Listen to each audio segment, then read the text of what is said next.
Good day, dear listener. Pull up a comfortable chair, pour yourself a cup of Earl Grey, and settle in for a gentle puzzle in the classic tradition. You are about to enter the peaceful village of St. Mary Mead, where nothing is ever quite as placid as it seems. I give you Blood in the Aviary of Dulverton Grange, a Miss Marple murder mystery. Chapter 1. The Aviary at Dawn. The first light of an October morning in 1952 crept over the hedgerows of St. Mary Mead like a cautious house guest, pale and tentative, as though reluctant to disturb the village's centuries-old slumber. A low mist clung to the meadows, silvering the grass and softening the outlines of the thatched cottages that huddled along the high street. Somewhere a cock pheasant gave a single indignant squawk. Otherwise, the only sound was the soft, rhythmic crunch of gravel beneath sensible brogues.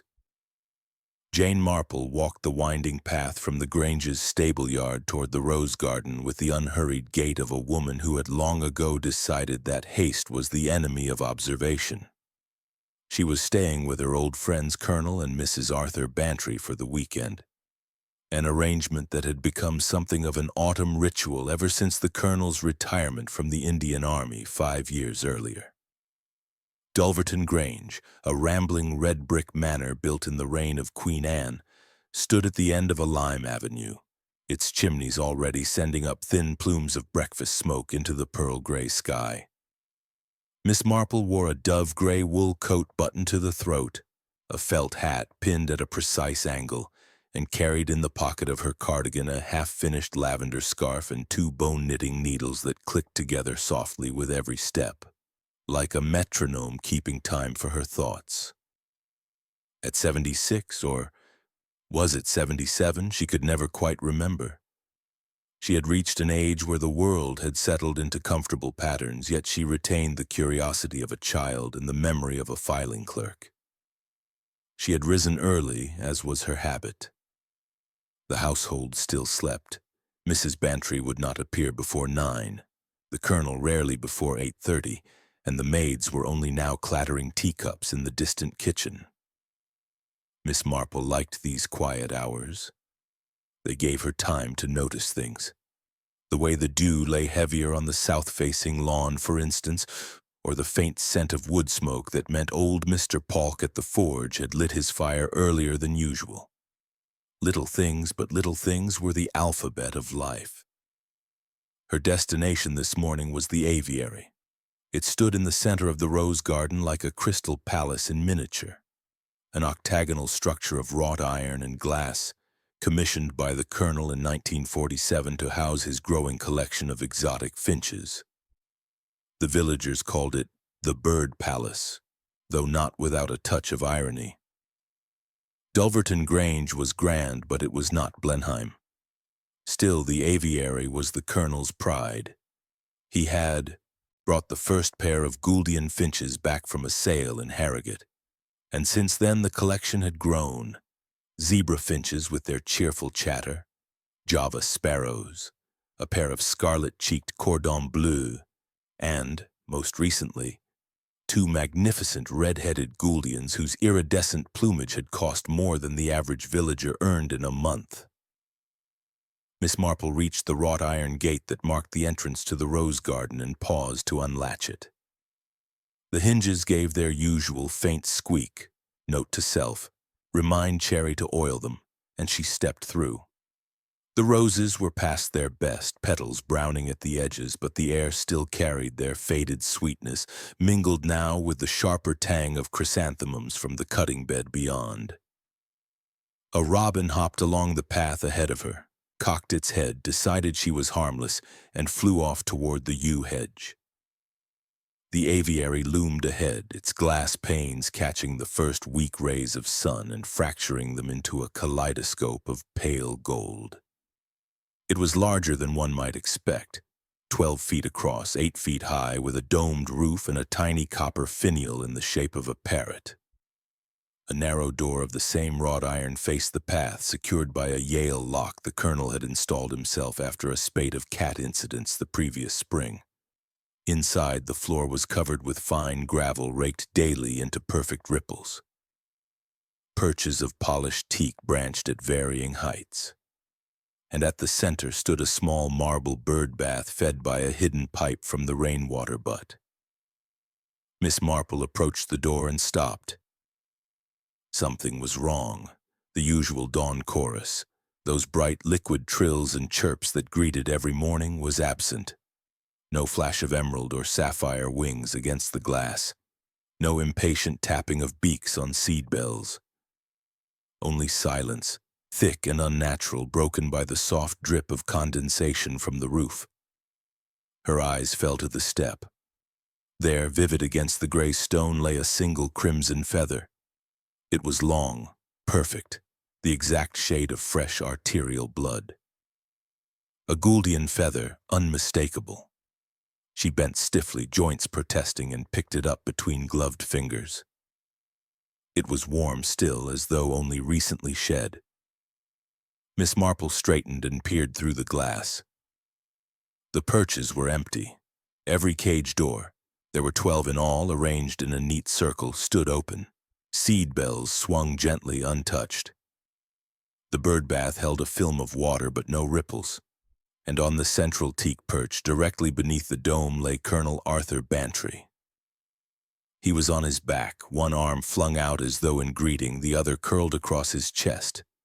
His tweed jacket was buttoned neatly, his regimental tie straight, but his face, normally florid and good-humored, was the color of putty. His eyes stared sightlessly at the glass roof, and from the side of his neck protruded a tiny dart no longer than a darning needle, fletched with goose down dyed the same crimson as the feather in Miss Marple's hand. She did not scream. She did not faint.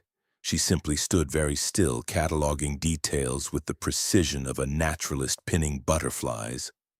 The dart had entered at an angle, suggesting it was fired from above and to the left. There was no blood, only a pinprick of red where the tip had pierced the skin. The colonel's pocket watch, dangling from its chain, had stopped at 6:03. The gravel floor showed rake marks, fresh parallel lines, but no footprints. The aviary door was locked from the inside. The key hung on its hook beside the frame, exactly where the colonel always left it. Every bird was gone.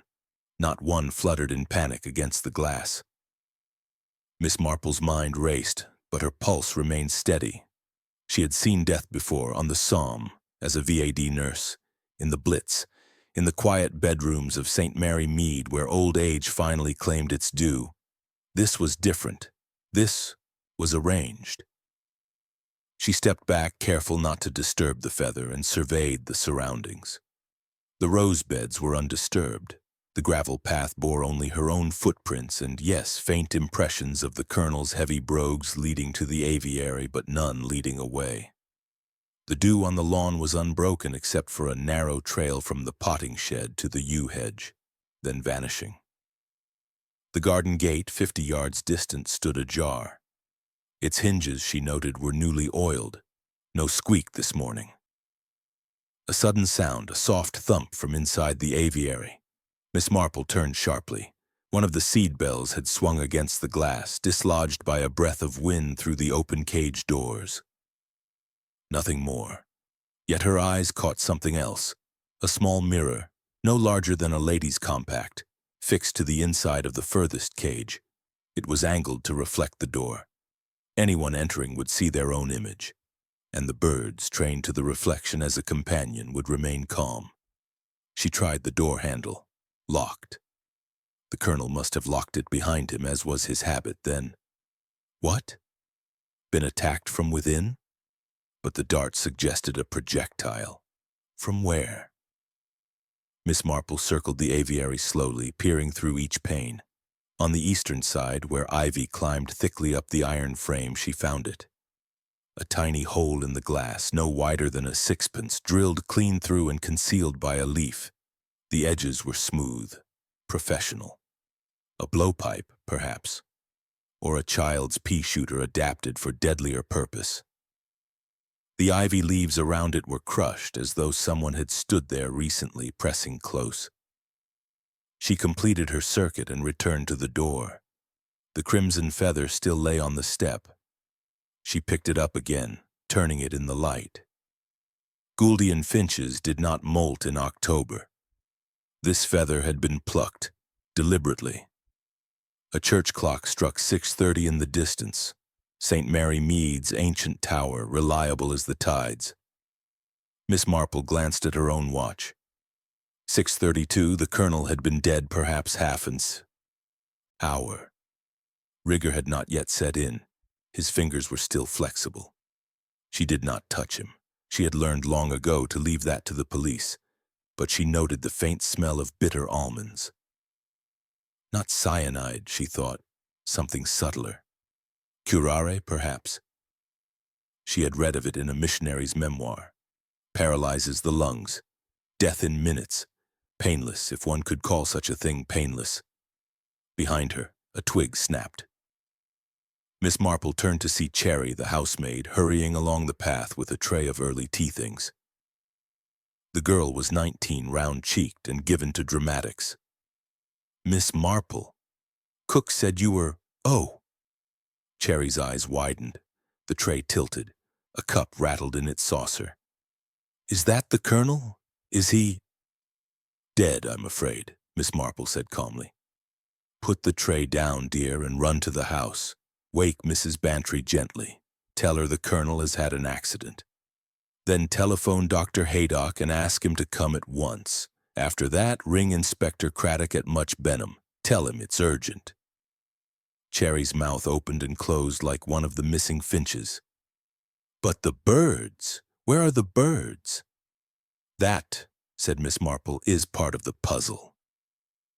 As Cherry fled, apron strings flying, Miss Marple remained by the aviary door. She took out her knitting and began a new row. Plain, pearl plain, her needles clicking softly. The lavender scarf would be for the Christmas bazaar. Mrs. Price Ridley had hinted broadly. But for now, the rhythm soothed her. She reviewed the facts. The colonel entered the aviary sometime after 5:55 a.m., the dew trail from the potting shed. He locked the door behind him. Habit. Someone fired a poisoned dart through the hole in the glass. The birds were removed before the murder. Silence was essential. The floor was raked after death to erase footprints. The key remained inside. But how had the murderer left? The door was locked from within. The hole was too small for a human. Unless... Miss Marple's eyes returned to the mirror. She stepped closer, peering at the reflection. In it, she saw the door, and behind it, the garden. If the birds were accustomed to the mirror as a companion, their absence would have agitated the colonel. He would have noticed immediately. Yet he had climbed onto the perch. Why? She looked at the perch again. It was higher than the others, used for the Gouldians. The colonel was a tall man. He would not need to climb. Unless he was reaching for something. A nest box, perhaps. Or... Her gaze fell on the marble bird bath. The water was perfectly still, but on its surface floated a single crimson feather, another one, swirling gently in an invisible current. From the pipe, she realized. The rainwater butt fed the bath through a hidden spout. If something had been dropped into the butt. But that was for later. Footsteps crunched on the gravel, heavy, official. Inspector Craddock strode into view, hatless, coat flapping, followed by a constable and Dr. Haydock, who carried his black bag and looked grim. Miss Marple, Craddock said, not quite sighing. I might have known. Good morning, Inspector. Dr. Haydock, the colonel is inside. Poisoned dart, I believe. Curare, possibly. The birds are missing, every cage open, the door locked from within. Craddock peered through the glass and swore softly. Locked from inside? Suicide? Unlikely, Miss Marple said. The colonel was right-handed. The dart entered the left side of his neck, and he was looking forward to the county show next week. His Gouldians were entered in 3 classes. Dr. Haydock knelt by the door, squinting. Curare, you say? Rare stuff. Paralyzes the respiratory muscles. He'd have been dead before he hit the ground. Exactly, Miss Marple murmured. And yet he is lying on his back, arms composed. Someone arranged him. Craddock tried the door. Locked.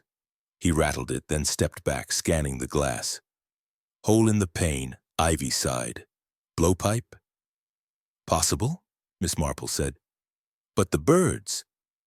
Stolen? Craddock suggested. Valuable, aren't they? 200 pounds the pair for the red-headed Gouldians alone, Miss Marple confirmed. But why open every cage? And why no footprints? Mrs. Bantry appeared at the gate, wrapped in a dressing gown, face pale beneath her curling pins. Arthur, she whispered. Jane, tell me it's a mistake. Miss Marple took her friend's arm. Come inside, Dolly. Cherry will bring tea. The men will manage. As they walked back toward the house, Miss Marple glanced over her shoulder. The aviary glinted in the rising sun, beautiful and terrible. A crystal coffin for a man who had loved bright feathers more than most people loved their children. Behind her, Craddock's voice carried clearly. Get the locksmith. And someone find that gardener. He was up at dawn, wasn't he? Chapter 2. Suspects in the drawing room. The drawing room of Dulverton Grange had always struck Miss Marple as a room that tried very hard to be impressive, and only half succeeded.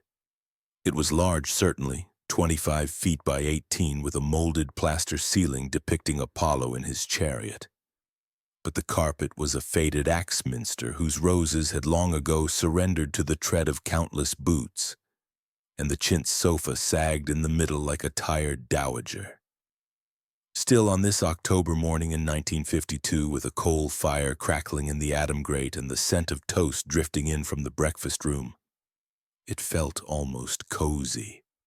Almost. Mrs. Bantry, Dolly to her friends, sat bolt upright on the sofa, spine rigid, hands clasped so tightly that the knuckles showed white. Her dressing gown had been exchanged for a navy wool dress, but the curling pins remained, giving her the air of a battleship caught halfway through refitting. She had not wept. Miss Marple suspected she would not weep until the coroner had spoken and the undertaker had measured. Grief, in Dolly's generation, was a private affair conducted behind locked doors. Inspector Craddock stood by the mantelpiece, notebook in hand, his lean face set in the expression of polite skepticism he reserved for country house murders. Beside him, Dr. Haydock finished scribbling something on a prescription pad and tucked it into his waistcoat pocket with the air of a man who had seen too many corpses before breakfast. The four principal guests, those who had spent the night under Dulverton's roof, were arranged about the room like pieces on a chessboard waiting for the first move. Captain Roger Hale, late of the 14th Burma Rifles, occupied the wing chair nearest the fire. He was a big man, broad-shouldered, with a mustache that bristled like a yard broom and a voice that could have summoned troops across a parade ground. His tweed jacket strained at the seams. His boots, Miss Marple noted, were still flecked with dew from the lower lawn. He had been walking the dogs, he said. At 6:15, the kennel boy had seen him. Miss Letitia Blacklock, spinster cousin to the late colonel, perched on a spindly gilt chair by the window. Her thin lips compressed into a line that might have been grief or indigestion. She wore black bombazine that rustled when she moved, and her steel-rimmed spectacles flashed whenever she turned her head. She had posted a letter at the pillar box at 6:30, she said. The postman would confirm it. Dr. Hayden Meredith, the village's young GP, leaned against the grand piano, one hand in the pocket of his Harris tweed jacket, the other turning a silver propelling pencil over and over. He was 32, handsome in the clean-limbed English way, with fair hair that fell across his forehead and a smile that had reassured countless anxious mothers. He had arrived at his surgery at 6:20, his nurse said. The radiator of his Austin was stone cold when Craddock checked it at 9. Sylvia Blunt, 22, Mrs. Bantry's goddaughter and temporary secretary, sat on the piano stool itself, legs crossed at the ankle, a shorthand notebook open on her knee. She was pretty in the modern style. Auburn hair waved back from a center parting, lipstick the color of ripe cherries, a pleated skirt that showed a daring inch of knee. She had been typing letters in the library from 6 o'clock, she said. The typewriter ribbon was fresh, changed yesterday afternoon. Miss Marple herself occupied the small tapestry stool by the tea trolley, knitting needles moving steadily through the lavender scarf. She had changed into a dove-gray dress with a lace collar, and her felt hat lay on the table beside a plate of untouched toast. She looked to the casual eye like a harmless old lady waiting for the vicar to call. Only Craddock, who had crossed swords with her before, knew better. Mrs. Bantry broke the silence. "Arthur was perfectly well last night," she said, her voice steady but pitched half a tone higher than usual. "We dined at 8, mulligatawny soup, roast pheasant, apple charlotte. He ate heartily. At 9 he locked the aviary himself. Said the New Gouldians were nervous after the journey from Harrogate. He always locked it, you know. Cats." Craddock nodded, making a note. "And after that?" "We played bezique until 10. Then Arthur went to his study to look over the catalogue for the county show. I went to bed. The others—" She gestured vaguely at the room. "I believe Captain Hale walked down to the kennels. Letitia was writing letters. Dr. Meredith read the British Medical Journal in the library. Sylvia typed." "Typed what?" Craddock asked. Sylvia looked up from her notebook. "The Colonel's speech for the show. He was to present the prizes. I'd taken it down in shorthand on Thursday. 20 minutes work, no more." Miss Marple's needles clicked. "And the ribbon?" Sylvia blinked. "I beg your pardon?" "The typewriter ribbon. You said it was fresh." "Oh, yes, the old one snapped yesterday afternoon. I changed it after tea." Captain Hale cleared his throat like a starting motor. "Look here, Inspector, this is all dashed irregular. The Colonel was fit as a flea, heart like an ox. If he's dead, it's foul play, and I'll lay odds it's that poacher fellow, Grimes. Been snaffling pheasants for weeks. Probably thought the birds were worth a bob or two. Grimes was in Much Benham jail until yesterday morning," Craddock said mildly. "Released at 10. No curare in his pockets." Hale subsided, muttering into his mustache. Miss Blacklock adjusted her spectacles. "The birds were insured for £3,000, she said as though announcing the weather. "Arthur made me beneficiary last Michaelmas. Said I was the only one who understood finches." Her voice trembled on the last word, the first crack in her composure. Dr. Meredith set the propelling pencil down with a soft click. "The Colonel consulted me last month about palpitations. I prescribed digitalis, perfectly standard. But curare?" He shook his head. "That's South American. I keep a small amount for research, muscle relaxant studies, but it's locked in the surgery safe. I checked this morning. Intact." Craddock's eyebrow rose a fraction.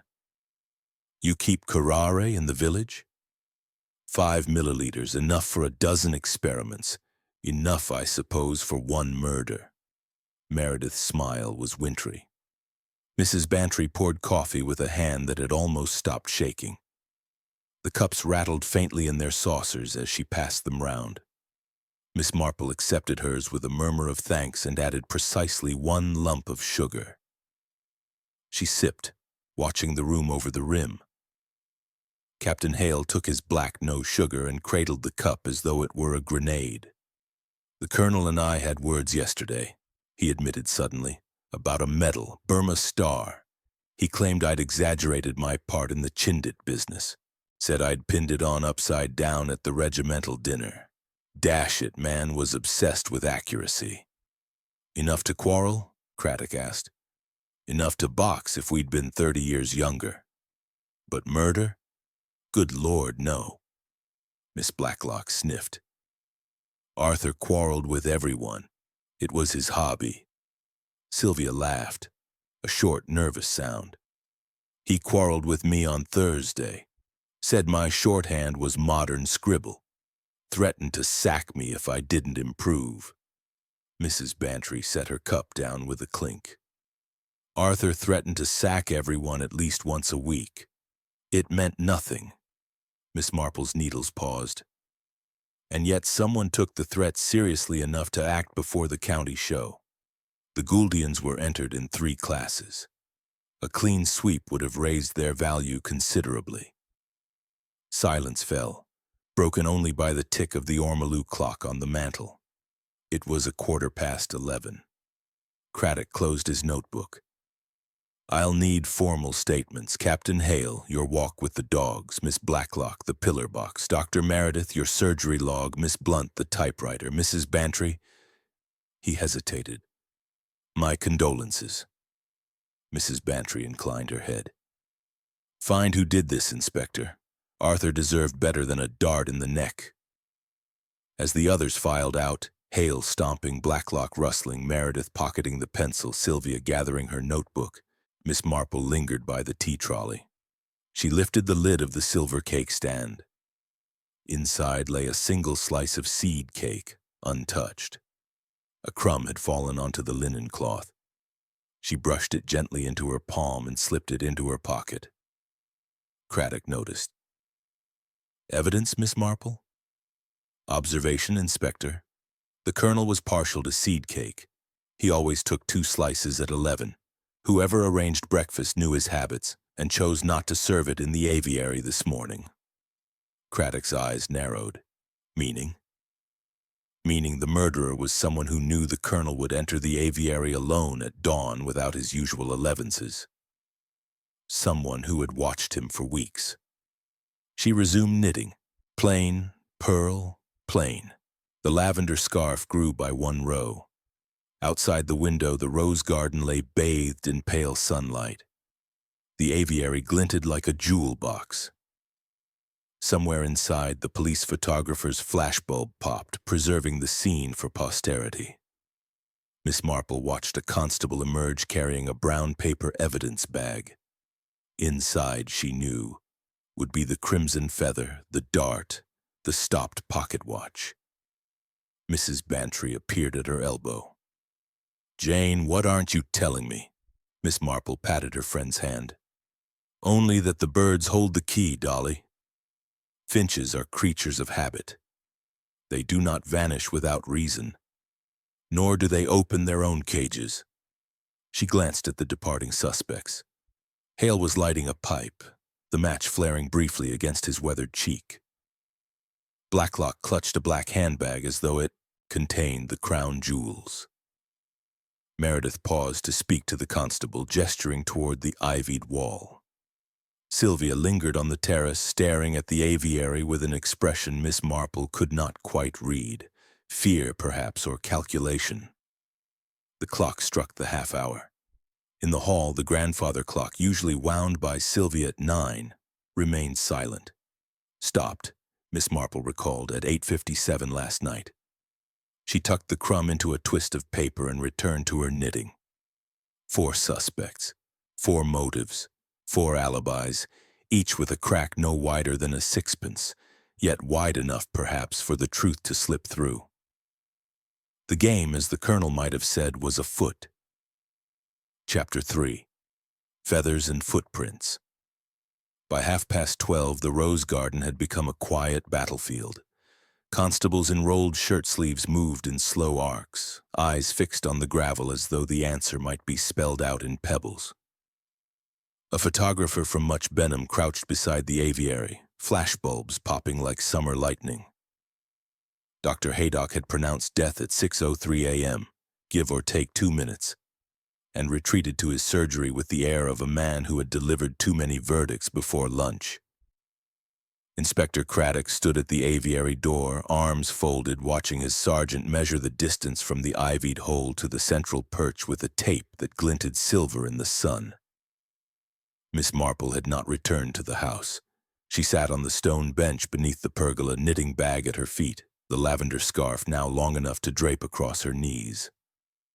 From here she had an unobstructed view of the aviary's eastern wall and the narrow strip of lawn that separated it from the potting shed. A constable had chalked a neat circle around the hole in the glass. Another had laid a ruler beside the crimson feather on the step. The scene looked, she thought, like a geometry lesson gone horribly wrong. Cherry appeared at her elbow, apron crisp, eyes wide. "Cook says luncheon at 1, miss. Cold ham and salad. Mrs. Bantry's lying down." She hesitated. "They've found the dart, miss, in a brown paper bag." "Thank you, Cherry, and the birds?" "Not a sign. Mr. Gregg, the gardener, swears he saw nothing, but he was in the melon house from 5:30 polishing the county show frames. Says the sun flashed off something in the aviary at 6. Thought it was the colonel cleaning glass." Miss Marple's needles paused. "Polishing frames at 5:30? Most industrious." Cherry lowered her voice. "He's sweet on Mrs. Gregg's sister in Much Benham. Wants to impress her with a rosette." "Ah, love makes early risers of us all." Miss Marple resumed knitting. "Tell Cook I'll take a tray in the library. And Cherry, ask Mr. Gregg to step out when he's free. I'd like a word." Cherry bobbed and vanished. Miss Marple turned her attention to the aviary floor. Through the glass she could see the rake marks, perfect parallel lines, the gravel, smoothed as a Zen garden. Yet the colonel's brogues had left no imprint. Curious.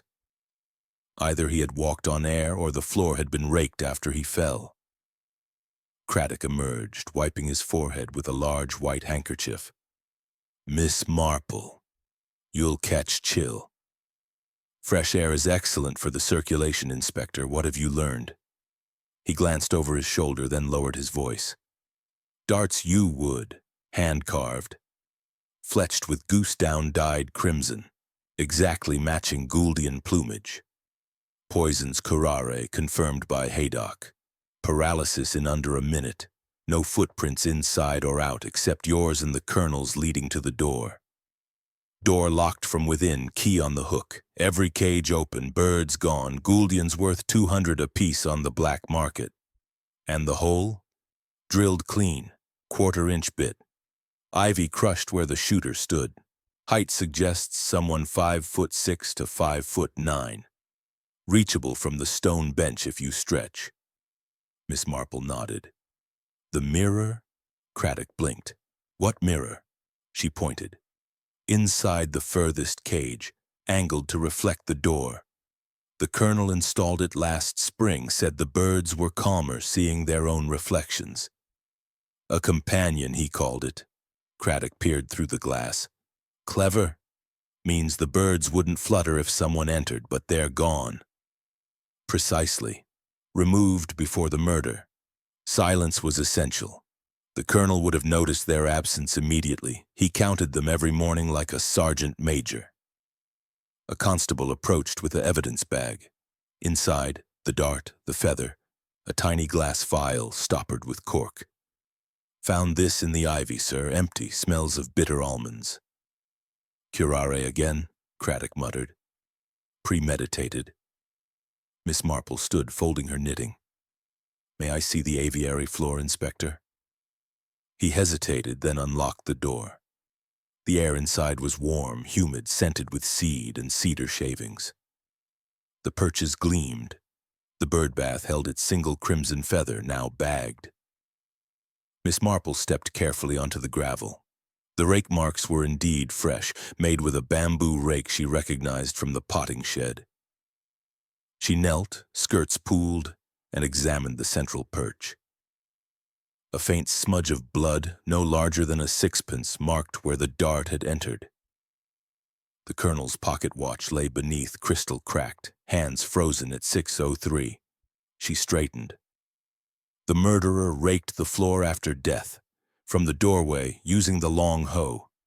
See the angle? The strokes begin 3 feet inside the threshold. Craddock followed her gaze. Possible. But why? To erase footprints. The colonel's are missing too. He must have been carried or dragged. Yet no drag marks. Miss Marple moved to the birdbath. The water was perfectly still, but when she tilted the marble basin gently, a swirl of red appeared. Dissolved dye from the feather. The pipe feeds from the rainwater butt on the roof. If something was dropped into the butt, Craddock signaled the constable. Check the butt. They exited. Miss Marple paused at the ivied wall. The crushed leaves formed a perfect silhouette, 2 handprints, a knee. She measured with her knitting tape, 5'7", average height. The bench was exactly right. Mr. Gregg appeared, cap in hand, face weathered as walnut. You wanted me, miss? Mr. Gregg, you saw a flash at 6 o'clock? I thought it was the colonel polishing. Sun caught something bright as a signal mirror. From the potting shed? He nodded. Frames for the melons, brass edges, reflect light something fierce. Miss Marple thanked him. As he left, she noticed a scrap of crimson silk caught on the ivy. She tucked it into her pocket. Back in the library, a long room lined with leather-bound volumes the colonel had never read, she spread her findings on the blotter. The seed cake crumb, the silk scrap, the dissolved dye. Cherry brought a tray, ham, tomato, cress sandwich, a pot of tea. Miss Marple ate absently, mind elsewhere. At 2 o'clock, she took a gentle stroll to the village. The high street dozed in afternoon sun. She called first at the post office, where Mrs. Blade, postmistress and fount of all knowledge, was sorting letters. Miss Blacklock's letter, Miss Marple said pleasantly. Posted at 6:30? Mrs. Blade pursed her lips. Pillar box cleared at 6:45. Letter was still there at 7. Postman saw it when he collected. Miss Blacklock must have posted it after 7. Next, the kennels. The kennel boy, pimply and eager, confirmed Captain Hale took the dogs at 6:15. But their paws were dry, miss. Not a speck of dew. Lawn was soaked. The surgery nurse, bustling with bandages, swore Dr. Meredith arrived at 6:20. Radiator cold as ice. He'd not driven far. Finally, the stationer's Mr. Polk, proprietor, remembered Sylvia Blunt buying a typewriter ribbon Thursday afternoon. And a packet of crimson silk scraps. Said she was making a costume for the village hall play. Miss Marple returned to the Grange as the church clock struck 4. In the hall, the grandfather clock remained stopped at 8:57. She wound it carefully, setting the hands to the correct time. It chimed once, mournfully. Mrs. Bantry met her in the drawing-room, eyes red-rimmed but composed. Jane, the inquest is tomorrow. They say poison. Miss Marple poured tea. Curare, Dolly. South American. Dr. Meredith keeps some. Captain Hale was in Burma. New tribes who used blowpipes. Miss Blacklock insured the birds. Sylvia bought crimson silk. Mrs. Bantry's cup rattled. You think one of them? I think someone planned this for weeks. The hole was drilled days ago. Ivy had grown over it.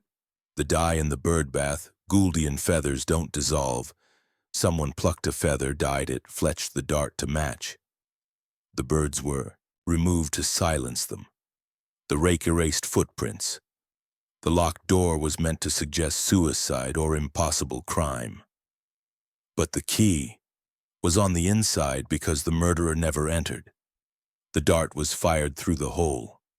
The colonel locked the door behind him at dawn. Habit. He climbed the perch to check the Gouldian's nest box. The mirror showed him the door.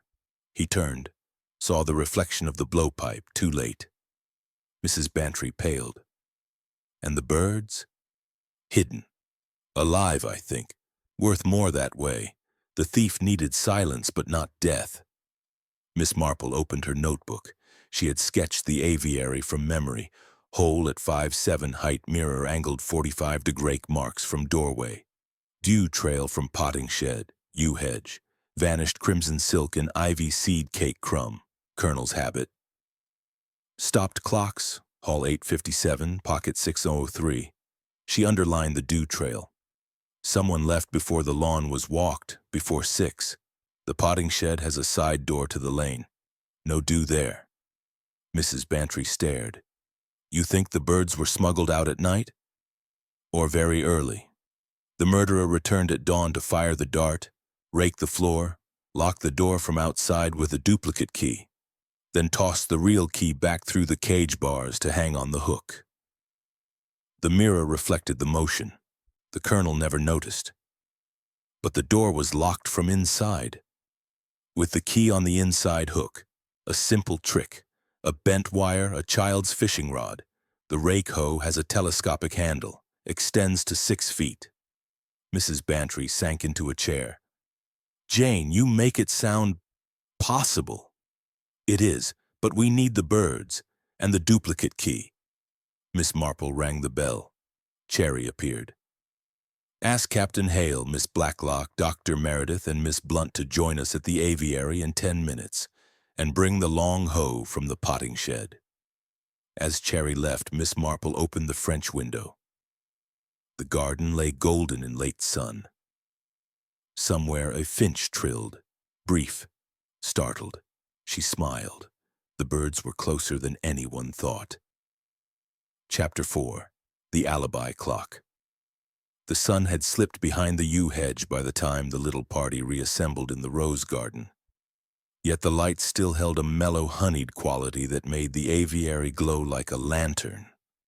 4 suspects, 1 widow, 1 detective, 1 elderly spinster with knitting needles, and a bamboo rake on a telescopic pole.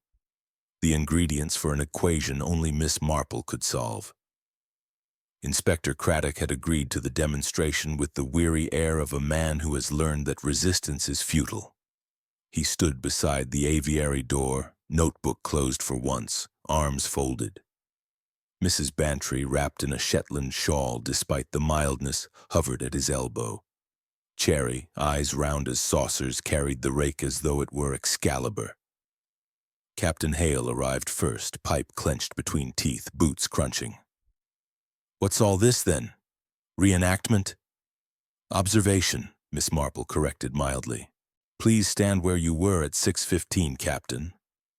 Hale shrugged and strode to the kennel gate 50 yards distant. The dogs, 2 Springer Spaniels, greeted him with frantic tails. Their paws, Miss Marple noted, were spotlessly clean. Miss Letitia Blacklock appeared next, bombazine rustling like dry leaves. She carried a black umbrella, though the sky was clear.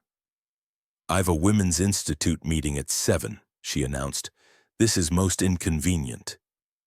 Your letter, Miss Blacklock, Miss Marple said. Posted at 6:30? Precisely. She opened her handbag and produced a receipted envelope. To my solicitor in Much Benham, about the insurance. Dr. Meredith followed, hands in pockets, smile polite but strained. I've patients waiting. And your surgery log, doctor? He produced a small black diary. Signed in at 6:20, nurse countersigned. Sylvia Blunt brought up the rear, notebook tucked under one arm, lipstick freshly applied. She glanced at the aviary and shivered. I'd rather not go inside. No need, Miss Marple assured her. We require only the outside wall. She arranged them in a semicircle facing the ivied side. Craddock unlocked the aviary. The door swung open with a faint sigh. Inside, the gravel still bore its perfect rake marks, the central perch empty, the mirror glinting. Miss Marple took the rake from Cherry. The murderer never entered, she began. The colonel locked himself in at dawn. Habit. He climbed the perch to check the Gouldian's nest box. The mirror showed him the door. At 6:02 he turned, saw the reflection of the blowpipe in the hole. Too late. The dart struck. He fell. Death in 40 seconds. She extended the rake to its full 6 feet and from the doorway drew it across the gravel in smooth parallel strokes. The lines matched the existing marks exactly. Footprints erased, she continued, but the birds were removed earlier. Silence was essential. The thief needed them alive, worth more that way. Captain Hale removed his pipe. How? Door locked. Miss Marple pointed to the ivy. The hole was drilled days ago. Ivy grew over it. Last night, after the colonel locked the aviary at 9, the thief returned, used a duplicate key, opened the door, removed the birds, left the cages ajar. Then, she produced a length of fishing line from her pocket, threaded it through the hole and looped it around the key on the inside hook. A gentle tug from outside. The key lifts off the hook, swings across and rehangs itself. The door is locked from within, an impossible crime, she demonstrated. The key rose, swung, settled back with a soft click. The suspects watched, transfixed. "But the birds," Mrs. Bantry whispered. "Where are they?" Miss Marple turned to the potting shed. Mr. Gregg saw a flash at 6, sun on the blowpipe, but he also saw a wicker basket in the shed yesterday afternoon, large enough for 2 finches, lined with crimson silk to muffle sound. Sylvia paled. I bought silk at the stationer's for the village hall play." "Indeed. And you typed in the library from 6, yet the ribbon was changed after 8. I checked the wastepaper basket. Old ribbon snapped, discarded at 8:15. Sylvia opened her mouth, closed it. Miss Blacklock clutched her umbrella. "My letter." "Posted after 7, Miss Marple said gently. "Mrs. Blade saw it in the box at collection. You walked to the pillar box at 6:30, but did not post it until later." "To establish an alibi." Miss Blacklock's lips thinned. "I forgot. Simple as that." Dr. Meredith closed his diary. "My radiator was cold because I walked. From the Grange surgery annex, Colonel let me use it for night calls. 10 minutes. Captain Hale snorted.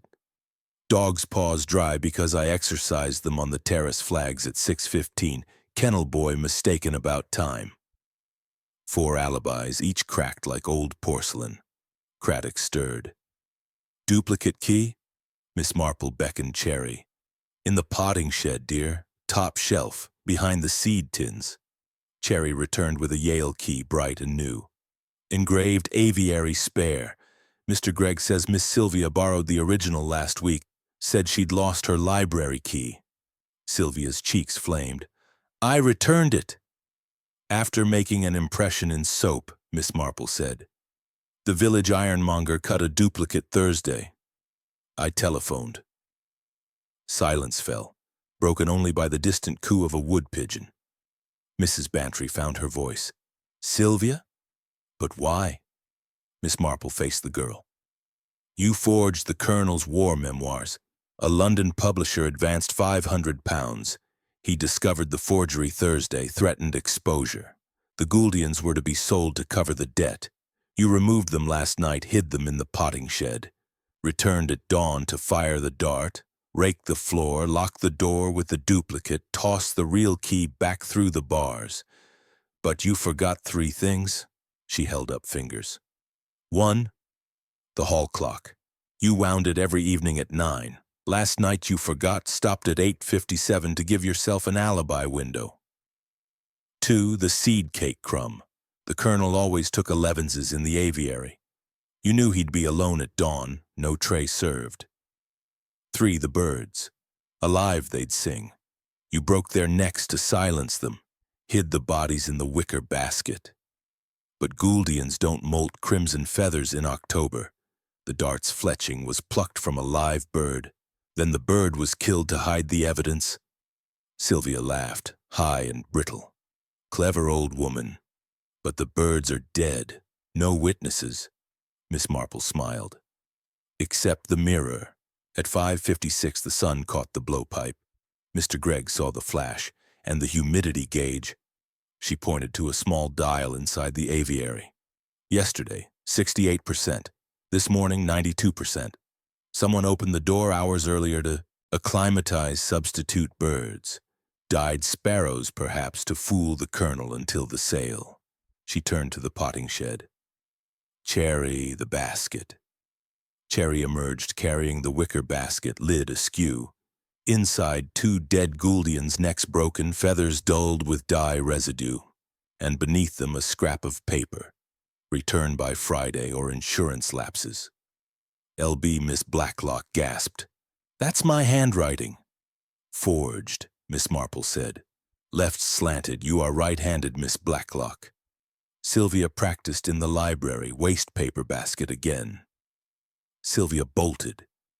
Captain Hale caught her arm with a soldier's reflex. Craddock snapped on cuffs. But the curare? Mrs. Bantry asked. Dr. Meredith's surgery annex, Miss Marple said. Sylvia typed there sometimes, had access. Took the file Thursday night. Meredith shook his head. I'll check the safe. As Sylvia was led away, Miss Marple noticed a final detail. A single crimson feather caught in the girl's coat buttonhole. She plucked it free. From the dart, she murmured. Evidence. The aviary stood silent, cages empty, mirror reflecting only sky. The puzzle was solved, but the garden felt colder. Craddock closed his notebook. Neatly done, Miss Marple. She resumed knitting. People forget the little things, Inspector. Clocks, crumbs, feathers. But little things are the truth.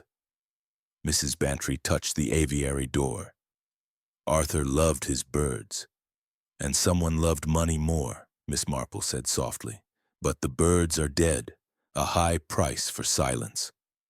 The church clock struck 5. In the potting shed, a lone finch, missed in the panic, trilled once, then fell silent. Chapter 5. The Red Herring Parade.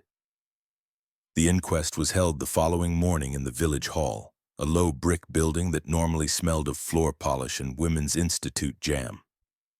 Today it smelled of wet wool, coal smoke, and the faint metallic tang of fear. Rows of wooden chairs had been set in precise lines. A Union Jack drooped from a pole beside the jury box.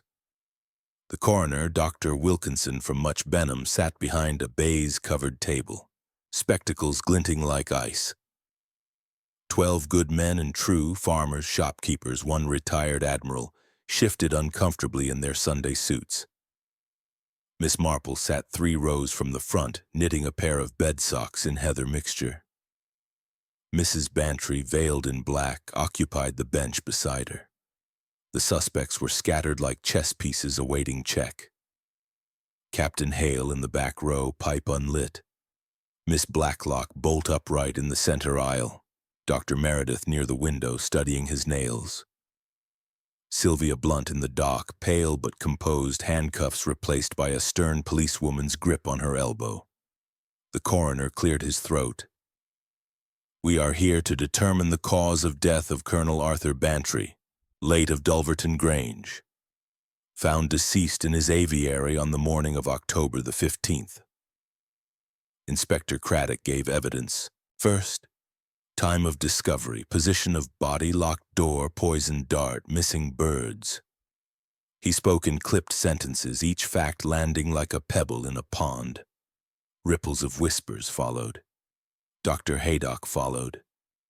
Death by respiratory paralysis induced by curare, administered via a yew-wood dart to the left carotid. Time of death between 5:55 and 6:05 a.m., no other marks. The jury looked impressed. Curare was exotic. St. Mary Mead preferred rat poison or blunt instruments. Then came the red herrings, paraded one by one. Sergeant Polk, red-faced and earnest, produced a blowpipe wrapped in oilskin. Found in Grimes' cottage, sir. Teak, South American. Fletched with goose down. Grimes has form, pheasant snares, rabbit wires. Released from Much Benham jail at 10 yesterday. Grimes himself was hauled in, scrawny, sly-eyed, smelling of ferrets. Never touch the colonel's birds, Your Honor. Them finches is too small for supper. Miss Marple's needles clicked. Grimes had been in custody when the hole was drilled. Ivy had grown over it. She noted the blowpipes fletching. Natural goose, undyed, not crimson.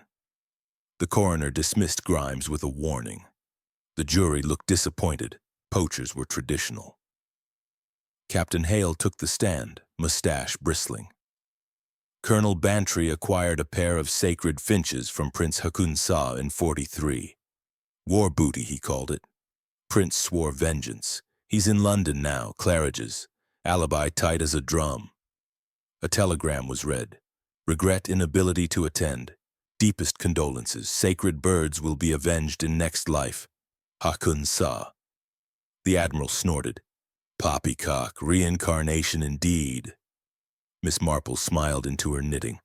The prince's finches had been Java sparrows, not Gouldians. And vengeance after 9 years? Unlikely. Miss Blacklock's turn. She adjusted her spectacles. The aviary and contents insured for £3,000, beneficiary myself. Policy taken out 6 weeks ago, but I was posting a letter at 6:30. Mrs. Blade, postmistress, confirmed the letter was still in the box at 7. Miss Blacklock flushed. I walked slowly. Arthritis, the jury murmured. 3,000 was a fortune. Motive glittered. Dr. Meredith calm as milk. I prescribed digitalis for the colonel's heart. Curare in my safe, 5 milliliters missing, but I was at surgery by 6:20. Nurse signed the log. The nurse, flustered, confirmed. Though he did pop back at 8 to fetch his stethoscope, said he'd left it in the annex. The annex. 10 minutes from the aviary. The jury leaned forward. 4 herrings, each plump and plausible. The hall buzzed. Miss Marple stood. May I, Dr. Wilkinson? The coroner blinked. Miss Marple, isn't it? This is highly irregular. Observation, not evidence. She approached the evidence table. The dart lay on a velvet cloth, crimson fletching vivid. Notice the fletching. Goose down, dyed with cochineal, kitchen dye, not professional. And the yew wood, local from the churchyard tree, cut last month for bean poles. She lifted the blowpipe. Teak, yes, but the mouthpiece is new. Brass ferrule from the village ironmonger. Sold Thursday to Miss Sylvia Blunt, along with crimson silk scraps. Sylvia stiffened. Miss Marple continued. The poacher's pipe uses parrot feathers, natural. The prince's quarrel was settled in 47 with a check for £50. Miss Blacklock's policy excludes theft unless accompanied by violence. Murder voids it. Dr. Meredith's curare was decanted into a perfume phial, found in the annex waste bin, initials SB. She produced the phial from her bag. The policewoman took it, astonished. The real clue, Miss Marple said, is the humidity gauge. Aviary normally 68%, morning of murder 92%. Someone opened the door hours earlier, acclimatizing substitute birds. Died sparrows to be swapped for the Gouldians. The real birds were removed alive at 8:57 p.m. Hall clock stopped then. Sylvia wound it nightly. She stopped it deliberately, slipped out via the potting shed's side door. No dew on the lane. Returned at 5:55 a.m. to fire the dart. She turned to Sylvia. You forged the colonel's memoirs. He discovered Thursday. Threatened exposure. The birds were to pay your publisher. You killed them to silence their song at dawn, broke their necks in the basket, but you left one alive by mistake. It sang yesterday at 5. I heard it. The hall was silent. Even the Admiral stopped fidgeting. Sylvia laughed. High, brittle. Fairy tales, no proof. Miss Marple opened the evidence bag. Inside, the 2 dead Gouldians dye-stained, and beneath, a third bird, alive, trembling, crimson head feathers perfect. Missed in the dark. It fluttered into the melon frames. Mr. Gregg found it this morning. The finch trilled, a bright, defiant note. The jury gasped. Craddock stood. Sylvia Blunt, I arrest you. Sylvia lunged for the door. Captain Hale blocked her path. Not sporting, old girl.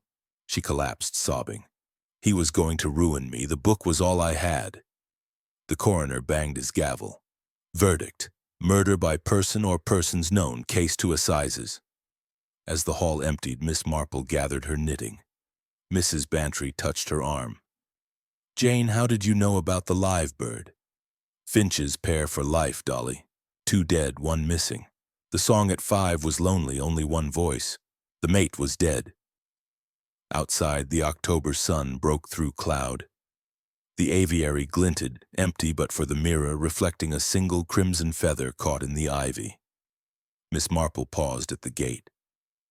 "Red herrings are useful, Inspector. They keep the trout from seeing the fly." Craddock chuckled. And the fly was? Greed. And a stopped clock. The church bell tolled noon. In the potting shed, the surviving finch sang again. Clear, sweet, alive. Chapter 6. The Missing Minute. The afternoon, following the inquest, Dulverton Grange lay wrapped in the hush that follows a storm. The police had gone, taking Sylvia Blunt in a black Wolseley. The reporters had retreated to the Blue Boar to file their copy. The village itself seemed to exhale and settle back into its familiar rhythms. Yet inside the house, time felt suspended, as though the stopped hall clock had infected every room. Miss Marple sat in the morning room with Mrs. Bantry, a tray of lapsang souchong between them. Sunlight slanted through the mullioned windows, striping the turkey carpet in pale gold bars. The lavender scarf was finished. Now she had begun a pair of mittens in soft fawn wool, Christmas for the vicar's wife. Mrs. Bantry stirred her tea without drinking. "It seems impossible, Jane. Sylvia, little Sylvia, who used to steal strawberries from the kitchen garden. Murder. Desperation makes strangers of us all, Dolly." Miss Marple poured milk, precise as always. "But 1 minute remains unaccounted for.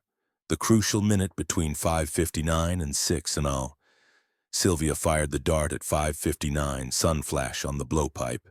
The colonel fell at 6 and all. His pocket watch stopped at 6:03. Yet the floor was raked, the key replaced, the door locked from within. All in 60 seconds? Mrs. Bantry frowned. "You said the rake was telescopic." "Indeed. But even extended, it requires 2 hands to draw smooth lines. And the key trick, fishing line through the hole, needs a 3rd hand to steady the line. Impossible alone." She set down her cup. "We must reconstruct the minute." They walked to the aviary. The police tape had been removed. The door stood ajar. Inside, the gravel bore the faint scars of yesterday's investigation, but the perches gleamed, the mirror still angled toward the entrance. A single constable stood guard, yawning. Miss Marple produced a stopwatch from her cardigan pocket, an uncharacteristic gadget borrowed from Dr. Haydock. "Constable, please stand outside the ivy wall at the hole. Mrs. Bantry, you will be the colonel. Cherry." She beckoned the maid, who had followed at a distance. "You will rake." Cherry's eyes widened. "Me, miss? You have steady hands?" They took positions. Mrs. Bantry climbed the central perch with difficulty, skirts hitched. Miss Marple stood at the doorway, stopwatch ready. "Begin at 5:59, constable. Insert the blowpipe." A length of bamboo, borrowed from the potting shed, slid through the hole. "Fire!" Mrs. Bantry clutched her neck dramatically and toppled. Miss Marple clicked the watch. 5:59:12. "Cherry, rake." Cherry seized the telescopic hoe and drew it across the gravel. The lines were uneven, frantic. 5:59:28. "Key!" Miss Marple threaded fishing line through the hole, looped it around the key on the inside hook. She tugged. The key lifted, swung, missed the hook, clattered to the floor. 5:59:44. Again! Second attempt. The key caught, hung crooked. 5:59:58. Miss Marple stopped the watch. 60 seconds almost, but the lines are crooked, the key askew. The real scene was perfect. Someone else was inside. Mrs. Bantry climbed down, flushed. An accomplice? Or a witness? Miss Marple examined the mirror. The reflection shows the door and the garden beyond. At 5:59, the sun would catch the blowpipe and anyone standing here. She positioned herself where the colonel had fallen. In the mirror, she saw the ivy wall, the hole, and faintly, the potting shed window. Mr. Gregg saw the flash, but did he see more? They hurried to the shed. Mr. Gregg was polishing a brass melon frame, humming Greensleeves. Mr. Gregg, yesterday at 6, you saw the flash. Anything else? He scratched his head. Thought I saw movement, a skirt maybe, dark, near the yew hedge, gone quick. A woman, Mrs. Bantry breathed. Miss Marple's eyes gleamed. The dew trail, from potting shed to hedge, then vanished. Someone stood on the stone bench to reach the hole, fired, then stepped down into the flower bed. No dew on shoes. She measured the bench height, 5 feet. Sylvia is 5'4". She needed the bench, but to rake and manage the key, she needed someone taller inside. Back in the aviary, Miss Marple experimented. She stood on the bench, reached through the ivy. Her arm spanned the hole perfectly. Sylvia fired, but who raked? She noticed a faint scuff on the teak perch, polish worn in a narrow line. Someone stood here after the colonel fell, to reach the rake from the doorway. Height, 5'9". Captain Hale, Mrs. Bantry said. He's 6 foot. Or Dr. Meredith, Miss Marple mused. 5'10". But Hale was with the dogs, Meredith at surgery. They returned to the house. In the library, Miss Marple opened the waste paper basket. Among the scraps, a torn sheet of handwriting practice. Left slanted forgeries of Miss Blacklock's signature. And beneath, a cinema ticket stub. Much Benham Regal, 14th of October, 7:30 p.m. The Lavender Hill Mob. Sylvia told Mrs. Bantry she typed until 10, Miss Marple said. Yet she was at the pictures. With whom? The ticket was for 2. Seat numbers, G11, G12. She telephoned the Regal. The usher remembered. Pretty girl, auburn hair, with a tall chap in tweed, laughed a lot. Description matched Captain Hale. Mrs. Bantry gasped. Hale! But he quarreled with Arthur. Red herring, Miss Marple said. The quarrel was staged. Hale needed money, pawned his revolver last month. Sylvia promised him a share of the bird sale. He helped her drill the hole Wednesday night, while the colonel was at the British Legion. Hale's army knife has a 1/4-inch bit. She led Mrs. Bantry to the kennels. The dogs greeted them enthusiastically. Miss Marple examined the terrace flags. Dry, as the kennel boy said, but in the corner a patch of dew, undisturbed. Hale never walked the lawn. He met Sylvia here at 5:55. She went to the ivy. He entered the aviary with the duplicate key, waited inside. Reconstruction. Sylvia oils the garden gate at 5:50, oil still wet. Hale slips in at 5:55, hides behind the mirror cage. Sylvia fires at 5:59, Colonel falls. Hale steps out, rakes the floor in 10 seconds, army training. Sylvia tugs the fishing line. Hale steadies the key from inside. Door locks. He exits via the potting shed side door, dew trail to hedge, then stone path to kennels. Total, 58 seconds. But the dog's paws? Mrs. Bantry asked. Clean because Hale carried them, one under each arm, to the terrace at 6:15. The kennel boy saw him arrive, not leave. Miss Marple produced the crimson silk from her pocket. Caught on the ivy. Hale's pipe tobacco, Burma cheroots. Silk used to muffle the birds in his pockets. They confronted Hale in the gunroom. He was cleaning a shotgun, oil rag in hand. Captain Hale, Miss Marple said. The cinema ticket. Seat G12. You laughed at Alec Guinness, your favorite film. But you left at 9:15. Sylvia met you at the potting shed at 9:30. You stopped the hall clock at 8:57 to confuse timelines. Hale's rag stilled. Nonsense. The scuff on the perch, your boot polish, kiwi, regulation brown, matches the smear. He lunged for the door. Craddock, waiting outside, caught him. Captain Roger Hale, I arrest you for conspiracy to murder. Hale struggled. She promised me 500. The birds were worth 1,000. Mrs. Bantry turned away. Arthur trusted you. In the hall, the grandfather clock chimed 4, wound that morning by Cherry. The missing minute was found. Miss Marple returned to the aviary. The surviving finch, now in a temporary cage, trilled at her approach.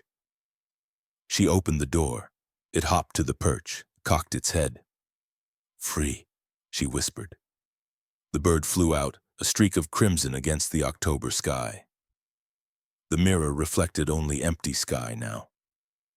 The puzzle was complete. Chapter 7. The basket in the potting shed.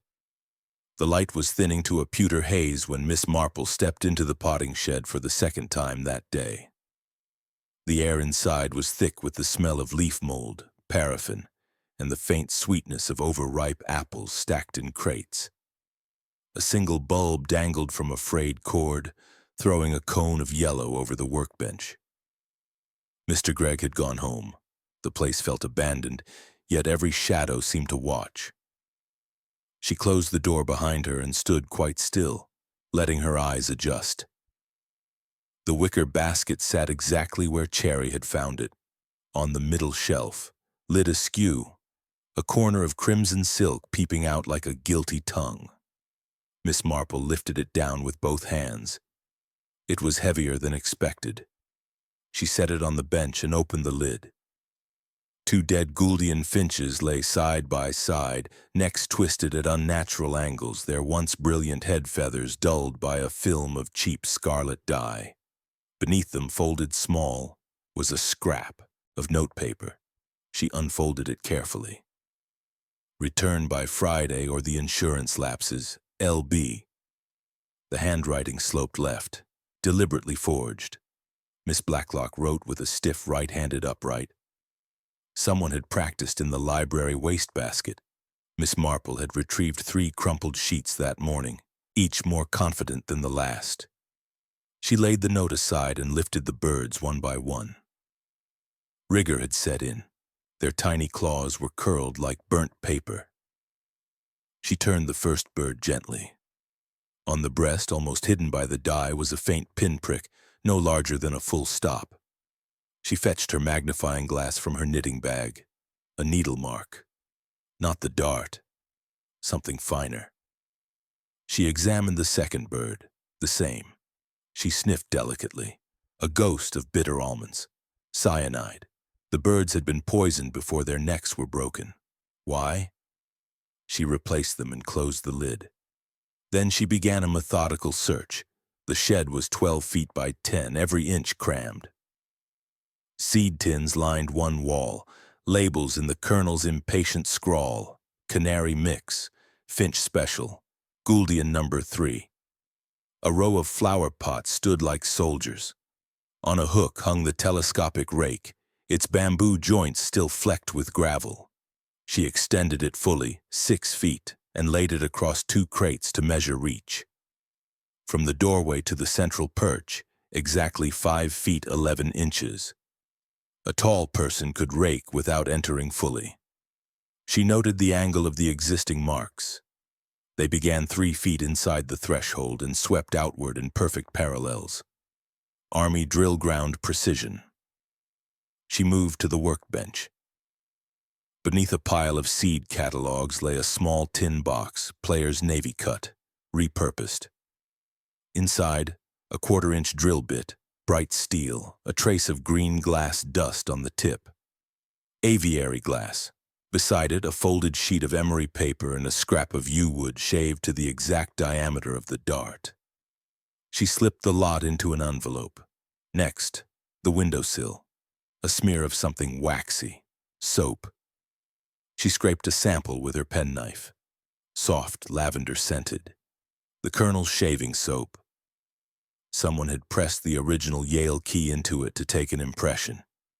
She found the impression itself wedged behind a bag of bone meal, a perfect negative in purple wax. Footsteps on the path. She closed the tin and turned as the door opened. Captain Hale filled the frame, pipe glowing. "Thought I'd find you here, Miss Marple, poking about." "Observing, Captain." She did not move. "You helped Sylvia drill the hole Wednesday night." while the colonel was at the British Legion. Hale's eyes flicked to the basket. Pretty birds. Shame. You carried them out in your poacher's pockets, lined with the crimson silk to muffle wings, but you missed one. It fluttered into the melon frames. Mr. Gregg heard it at 5. Hale removed the pipe. Old man's imagination. Old men notice things. She lifted the drill bit. 1/4 inch. Your army knife has the matching chuck. I checked the blade this morning. Green glass dust in the hinge. Hale's jaw tightened. Circumstantial. She produced the soap impression. And this? Lavender soap from the colonel's dressing room. You borrowed his key Tuesday. Said you'd locked yourself out of the gun room. Returned it Thursday with a duplicate cut at Mr. Paulk's. The ironmonger remembers your Burma cheroots. Hale stepped inside, closing the door. The bulb swung, shadows leaping. Clever old bird yourself. Miss Marple's voice remained mild. You needed money. Pawned your revolver.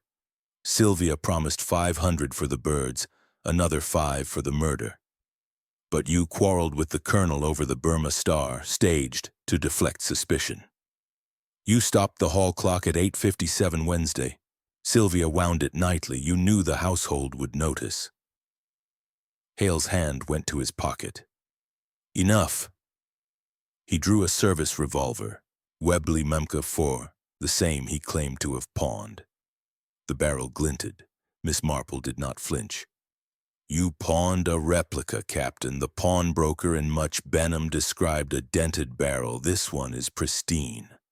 Hale hesitated. Behind him, the door opened again. Inspector Craddock stepped in, revolver leveled. Drop it, Hale. Hale spun. Craddock fired once into the apple crate. Splinters flew. Hale's weapon clattered to the floor. Conspiracy to murder, Craddock said, kicking the Webley aside, and theft of 2 prize finches. Constables appeared. Hale was cuffed, still protesting. She tricked me, said it was just the birds. Miss Marple watched him go. Then she opened the basket again. Beneath the dead birds lay a small cage, wire collapsible, the sort used by conjurers. Inside, trembling, was the 3rd Gouldian, alive, head feathers perfect crimson. She lifted it out. The bird blinked, then burst into song, a liquid trill that filled the shed with impossible brightness. Mrs. Bantry appeared in the doorway, eyes wide. Jane, you found it. The mate, Miss Marple said softly. Finch's pair for life. Sylvia intended to sell them as a pair, but Hale panicked and killed the hen to silence her. The cock escaped. He hid in here, terrified. She carried the cage into the garden. The sun had set. The sky was the color of damson jam.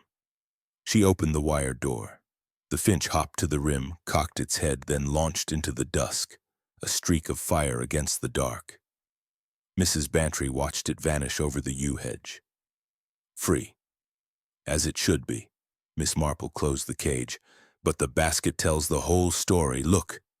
She tipped it. From a false bottom slid a bundle. The missing curare file, a packet of cochineal dye, a left-handed fountain pen, and a ledger. Inside the ledger, columns of figures. Sylvia's publisher advances $500, debts $1,200, a note in Hale's blocky script. Birds 1,000 split 50-50, insurance bonus if Colonel dies. Mrs. Bantry's hand flew to her mouth. They planned it together. From the start, Sylvia forged the memoirs, Hale forged the quarrel. They drilled the whole together. Hale removed the birds Wednesday night, hid them in the melon frames under straw. Sylvia fired the dart. Hale raked and locked, but greed undid them. Hale wanted the insurance too, killed the hen to force a theft claim. Sylvia broke its neck to hide the poison. She pointed to the pinpricks. Cyanide on seed, administered Tuesday. The birds were dying anyway.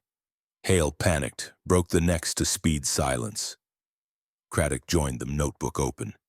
We found the pawn ticket in Hale's room. Replica revolver. and a telegram to a London dealer.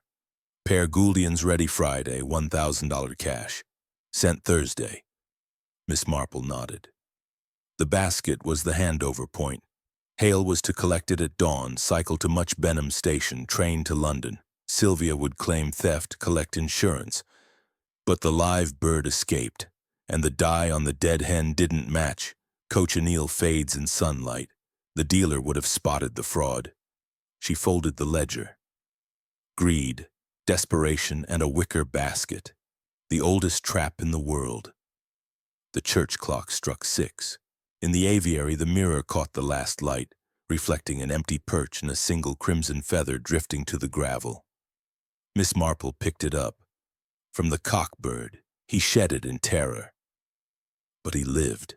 Mrs. Bantry smiled through tears. Arthur would have liked that. They walked back to the house. Behind them, the potting shed door swung shut on its creaking hinge, the basket inside now evidence, the secret spilled like seed on the floor. Chapter 8. The Mirror's Secret. The morning after the arrests, Dulverton Grange woke to a sky the color of washed china. A low mist drifted across the rose garden, softening the edges of the aviary until it looked like a glass ship half sunk in cloud. Inside the house, the clocks had been set right. The hall grandfather struck 8 with a mellow boom that rolled through the corridors like a reassurance. Yet the silence that followed felt watchful, as though the walls themselves were waiting for the final stitch to be placed in the pattern. Miss Marple came down early. She wore a dove-gray dress with a brooch of amethyst, her knitting bag over one arm, a small leather-bound notebook in her hand. Mrs. Bantry met her in the breakfast room, eyes shadowed but steady. "I couldn't sleep, Jane. Kept seeing Arthur on that perch." "Memory is cruel," Miss Marple said gently. "But truth is kind. It lets the dead rest." She poured coffee, added one lump, and opened the notebook. On the first page, she had drawn a neat plan of the aviary. Octagon, perches, mirror, hole, rake marks. Arrows indicated movements. In the margin, mirror reflects more than birds. Mrs. Bantry glanced at it. "You're still puzzling. One thread remains." Miss Marple tapped the mirror. It was the Colonel's Pride, installed last spring after a sparrowhawk frightened the zebra finches. He said, "They see themselves, think they have company, stay calm. But yesterday I noticed something." She led Mrs. Bantry to the aviary. The police seal had been removed. The door stood open. Inside, the gravel had been raked smooth again, by Cherry, under strict instruction. The central perch gleamed. The bird bath held fresh water. Only the mirror remained fixed to the back wall of the furthest cage, angled at 45 degrees to the entrance. Miss Marple stepped inside. "Stand where the Colonel fell." Mrs. Bantry climbed the perch awkwardly. From this height she could see the door, and in the mirror the ivy wall, the hole, and a slice of the potting shed window. "Now look." Miss Marple moved to the ivy. She held up a small hand mirror borrowed from her dressing table. Sunlight, thin but bright, struck it. A flash leapt across the aviary, struck the angled mirror, and threw a perfect circle of light onto the teak perch. Exactly where the Colonel's head had been, Mrs. Bantry gasped. "A signal. Or a distraction." Miss Marple lowered the mirror. At 5:56, the sun was low. Anyone outside the ivy could flash the perch. The Colonel would turn, instinct. The dart followed. She examined the cage mirror. It was removable, 2 brass screws. She undid them. Behind, a shallow recess, no deeper than a hymn book. Inside lay a folded sheet of onion skin paper, a brass key, and a single crimson feather, fresh, undyed. Mrs. Bantry took the paper. It was a letter typed on the library Remington. "To whom it may concern, if I die by violence, look to Sylvia Blunt and Captain Hale. They plan to steal the Gouldians and stage a murder. The mirror hides proof. Arthur Bantry, 12th of October, 1952. Beneath, in the colonel's impatient scrawl typed by me, SB thinks I'm dictating memoirs. Mrs. Bantry's hand trembled. He knew. Suspected, Miss Marple corrected. Thursday he found the forged pages. Friday he confronted Sylvia. She laughed it off, said it was a surprise gift for the county show. He didn't believe her. Saturday he typed this, hid it, left the key. She held up the brass key. It was small, ornate. To the nest box on the top perch. He moved the Gouldians there Wednesday, said they were broody. In fact, he was protecting them.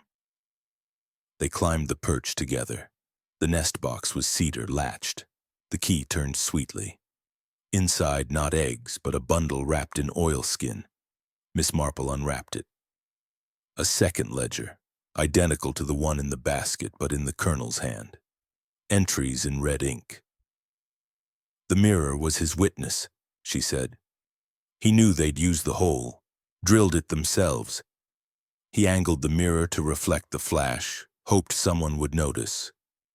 Mr. Gregg did, and the recess was deep enough for the letter, shallow enough that removing the mirror would reveal it.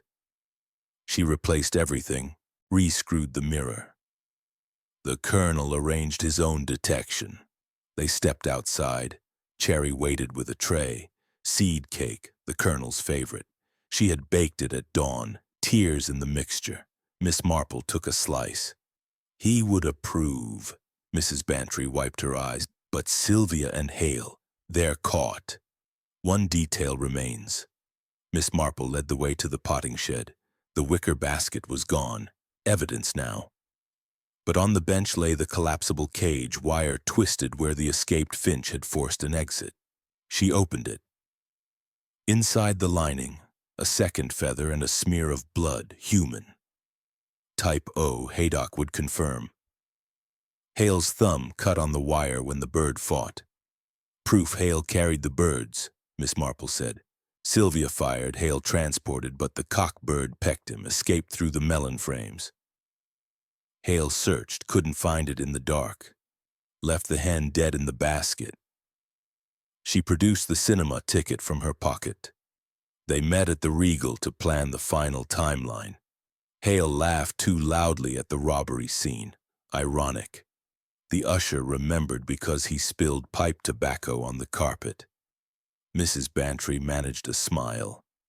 Arthur always said Hale's laugh could wake the dead. They returned to the aviary. Miss Marple stood beneath the dome. The mirror's secret was the colonel's last gift. He knew his habits would trap them. The dawn feeding, the locked door, the nest box check. He turned their weapon into his voice. Sunlight strengthened. The glass glowed. In the mirror, Miss Marple saw her own reflection. And behind it, the ivy, the hole, the garden. A perfect circle. She spoke softly. People underestimate mirrors. They show what is and what was. The colonel looked into his every morning and saw danger. He left us the reflection. Cherry appeared, eyes red. Inspector Craddock's here, miss, with Dr. Haydock. They've brought the birds. 2 constables carried small cages. Inside, the hen Gouldian stuffed and mounted by the taxidermist for evidence, and the cock, alive, singing. A 3rd cage held a pair of dyed sparrows, substitutes found in Sylvia's London flat. Craddock saluted. Full confession, Miss Marple. Sylvia cracked first, said Hale forced her. Hale blames the debt. The ledger seals it. Miss Marple took the live cockbird. It hopped to her finger, fearless. The colonel's favorite. He called him Crimson Jack. She carried him to the central perch. The bird explored, trilled, settled. The aviary felt whole again. Mrs. Bantry touched the glass. We'll keep it as he left it, a memorial, Miss Marple nodded. With one addition. She hung the small hand mirror beside the large one. So the truth always reflects. Outside, the church clock struck 9. The mist had lifted. The rose garden lay gold and green.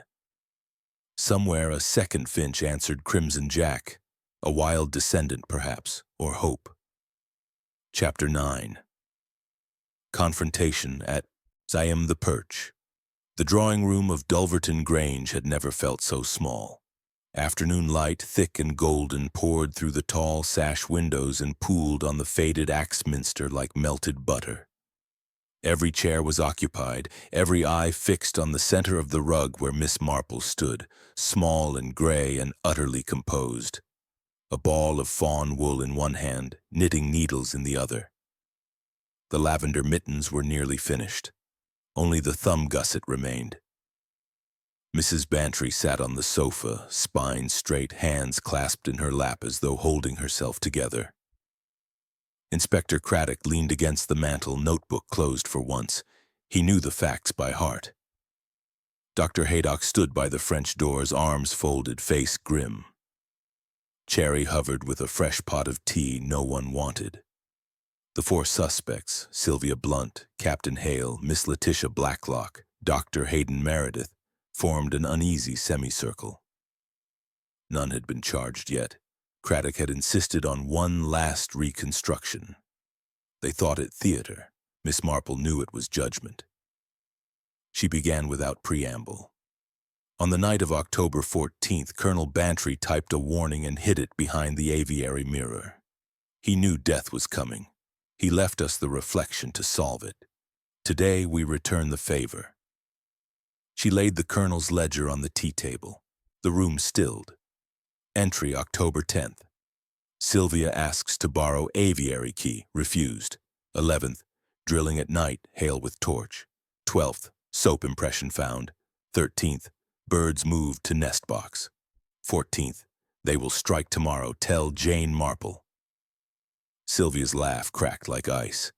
Fairy tales. Miss Marple opened the ledger to a fresh page, the one found in the basket. Your handwriting, Sylvia. Debts, £1,200. Advance, £500. Hale's note. Birds, 1,000 split 50-50.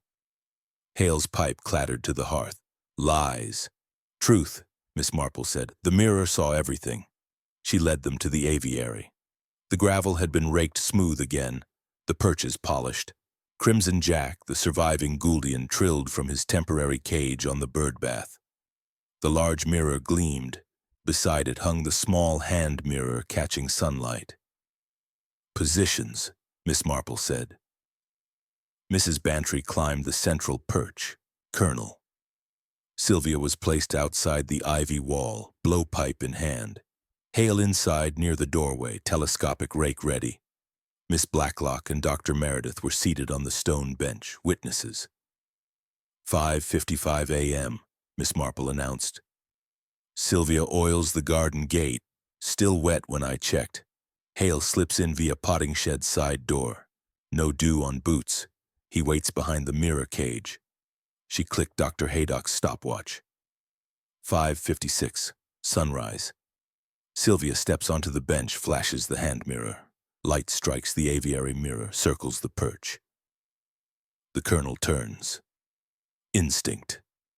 Mrs. Bantry turned. 5:59. Sylvia fires. A soft phut from the bamboo pipe. A cork-tipped dart struck a cork target pinned to the perch, exactly where the colonel's neck had been. 6. Colonel falls. Hale steps out, rakes in 10 seconds. Army precision. Hale demonstrated. The lines were perfect. 6:10. Sylvia tugs fishing line through the hole. Hale steadies the key from inside. Door locks. He exits via potting shed. Total, 58 seconds. She stopped the watch.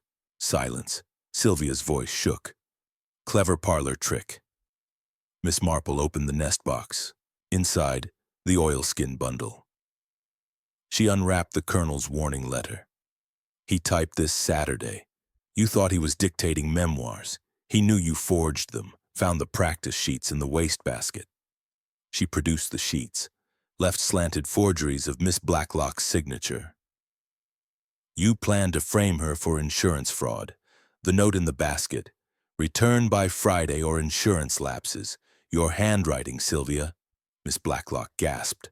I never, Miss Marple agreed, but Hale needed a third suspect. He forged your note Wednesday, practiced in the gunroom. The insurance policy excludes theft with violence. Murder voids it. A red herring. Hale lunged for the door. Craddock blocked him. Sit down, Captain, Miss Marple continued. The birds were the prize. Wednesday night, Hale removed them, hid in melon frames under straw. Thursday, Sylvia poisoned their seed, cyanide pinpricks. They were dying. Friday, Hale broke the hen's neck to silence her. The cock escaped, pecked his thumb. She held up the collapsible cage. The blood smear glistened. Dr. Meredith stirred. My curare. Decanted Thursday night from the annex safe. Sylvia had a key, typed there sometimes. You noticed nothing until Saturday. Sylvia's face crumpled. He was going to ruin me. The publisher demanded the money back. Hale said the birds were worth 1,000, just theft. Then the colonel moved them to the nest box. So you murdered him, Miss Marple finished. Hale raked, you locked, but the cockbird flew, and the mirror reflected the flash. Mr. Gregg saw it. The colonel saw it in the reflection, turned too late. She faced Hale. You pawned a replica revolver. The pawnbroker described the dent. This morning I found the real one in your room, loaded. You planned to silence Sylvia if she talked. Hale's shoulders sagged. She promised 500. I needed it. Burma pension's a pittance. Sylvia sobbed. I didn't want murder, just the birds. Miss Marple's voice softened. But you fired the dart, and Hale raked the grave. She turned to Miss Blacklock. Your only crime was trusting family. The insurance was the colonel's idea, protection for you. Miss Blacklock's lips trembled. He was always kind. Dr. Meredith cleared his throat. And my curare returns to the safe. Lesson learned. Miss Marple opened Crimson Jack's cage. The finch hopped to the perch, trilled once, then flew to Mrs. Bantry's shoulder. She laughed through tears. Arthur's favorite, she whispered. Miss Marple gathered the evidence: ledger, letter, dart, cage, mirrors. The colonel arranged his own detection. The mirror was his witness. He knew his habits would trap them: the dawn feeding, the locked door, the nest box. He left us the reflection to follow. Craddock snapped cuffs on Hale, then Sylvia. Murder and conspiracy to murder. You'll hang together. Sylvia collapsed. Hale stared at the gravel, defeated. Miss Marple addressed the room. The aviary was never about birds. It was about trust. The colonel trusted the wrong people, but he trusted truth, and truth reflected back. She hung the small mirror beside the large one. Sunlight struck both. A double circle of light danced on the perch. Mrs. Bantry touched the glass. We'll keep it as he left it, a memorial to Arthur and to you, Jane. Crimson Jack trilled, a bright, defiant aria. Outside, the church clock struck 3. The confrontation was over, the perch was empty, but the mirrors held the story forever. Miss Marple resumed knitting. The thumb gusset grew stitch by stitch until the mitten was whole. Chapter 10. Tea and Explanations. The morning after the confrontation, Dulverton Grange woke to the smell of bacon and the soft clink of Crown Derby on mahogany. Sunlight poured through the breakfast room windows in confident bars, gilding the silver teapot and turning the marmalade the color of molten topaz. The clocks were all correct now. The hall grandfather struck 8 with the satisfied boom of a man who has been vindicated. Outside, the rose garden lay calm, the aviary glinting like a crystal kept for best. Mrs. Bantry presided at the head of the table in a dove-gray morning dress, the first time she had worn color since the murder. Her eyes were still shadowed, but the hand-pouring tea was steady. Miss Marple sat opposite, knitting the second mitten, thumb gusset finished, now the cuff. A small cage on the sideboard held Crimson Jack, the surviving Gouldian who hopped from perch to seed bell with the air of a bird who had seen everything and decided to forgive. Inspector Craddock arrived at 8:15, hat in hand. accompanied by Dr. Haydock. Cherry brought extra cups. The table filled with the comfortable clutter of toast racks, egg cups, and a plate of seed cake still warm from the oven. Mrs. Bantry lifted the teapot. "Lapsang souchong, Inspector, or coffee?" "Tea, thank you, ma'am." Craddock accepted a cup. "Paperwork's done. Sylvia and Hale sang like your Finch there. Separate cells, separate stories, same tune." Miss Marple buttered a triangle of toast. "Begin at the beginning, Inspector, for Dolly's sake." Craddock opened his notebook, though he needed no prompt. Beginning was greed. Sylvia Blunt, 22, clever with a typewriter, desperate for London glamour, took a publisher's advance £500 to ghost Colonel Bantry's war memoirs. But the Colonel had no memoirs. She forged them, badly. He discovered Thursday, October 9th. Confronted her in the library, threatened exposure, ruin, jail. Mrs. Bantry's cup rattled. "Arthur never said—" "He wanted proof," Miss Marple interposed. He began watching. Noted Sylvia borrowing the aviary key, refused. Heard drilling Wednesday night. Hale with torch. Found soap impression in gun room. Moved the Gouldians to the nest box for safety. Typed his warning Saturday, hid it behind the mirror. Craddock continued. Sylvia panicked. Needed the money back. Hale needed any money. Pawned replica revolver, real one hidden.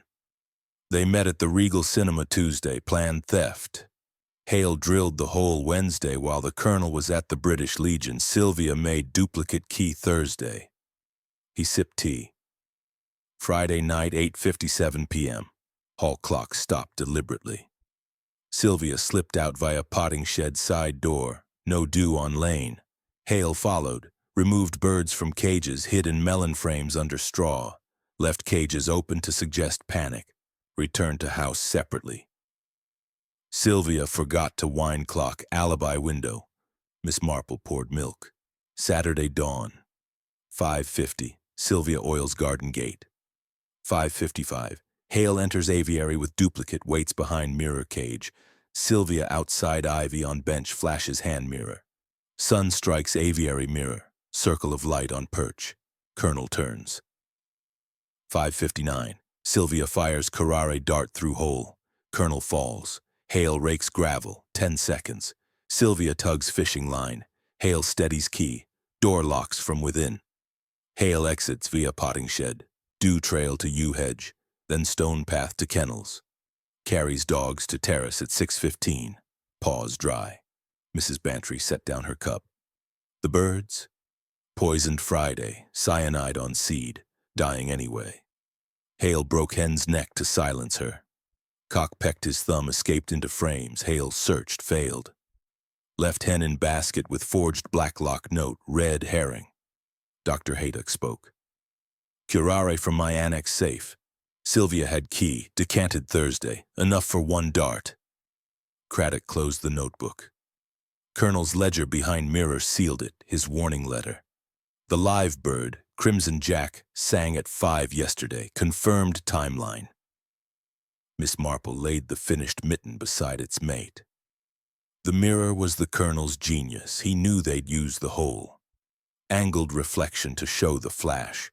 Hoped someone would notice. Mr. Gregg did, and the recess hid proof. She lifted Crimson Jack's cage. The finch trilled, bright as bells.